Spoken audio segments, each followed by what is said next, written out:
Latest news updates కోసం ఇప్పుడే download చేసుకోండి media effects app. Tirumala laddu అనేక భక్తులకు పవిత్రమైన ప్రసాదం ప్రస్తుతం పెద్ద వివాదంలో చిక్కుకుంది. జంతువుల కొవ్వు లడ్డు తయారీలో వినియోగించారన్న ఆరోపణలతో కలకలం రేగింది. ఆంధ్రప్రదేశ్ ముఖ్యమంత్రి చంద్రబాబు నాయుడు ఈ విషయంపై వ్యాఖ్యలు చేయడం వివాదాన్ని మరింతగా రగిలించింది. ఎన్డీడీబీ రిపోర్ట్ ప్రకారం లడ్డూ నెయ్యి కల్తీ అయిందన్న ఆరోపణలు చేస్తున్న టీడీపీ ఈ వ్యవహారంపై పూర్తి దర్యాప్తు జరగాలని డిమాండ్ చేస్తోంది. ఆరోపణలు, రాజకీయ దుమారం. టీడీపీ నేతలు లడ్డూ తయారీలో బీఫ్ తాలో మరియు పందికొవ్వు వంటి పదార్థాలు కలిపారంటూ ఆరోపిస్తున్నారు.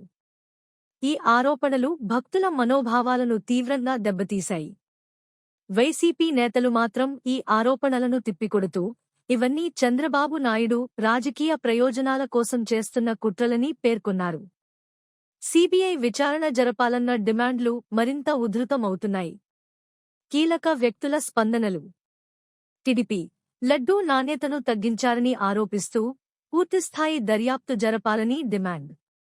బీజేపీ నెయ్యి కల్తీ నిజమని, భక్తుల మనోభావాలు దెబ్బతిన్నాయని బలంగా నిలుస్తున్నారు. వైసీపీ ఈ ఆరోపణలు పూర్తిగా అవాస్తవమని, ప్రతిపక్షం చేసిన కుట్రలని ఖండిస్తోంది. ప్రస్తుత పరిస్థితి. ఇప్పటివరకు టీటీడీ అధికారి నుంచి అధికారిక ప్రకటన రాలేదు.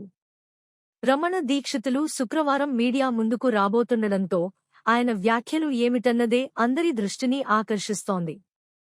ఈ వివాదం ఇంకా ముదురుతుండగా సీబీఐ దర్యాప్తు జరగాలన్న డిమాండ్లు జోరుగా కొనసాగుతున్నాయి.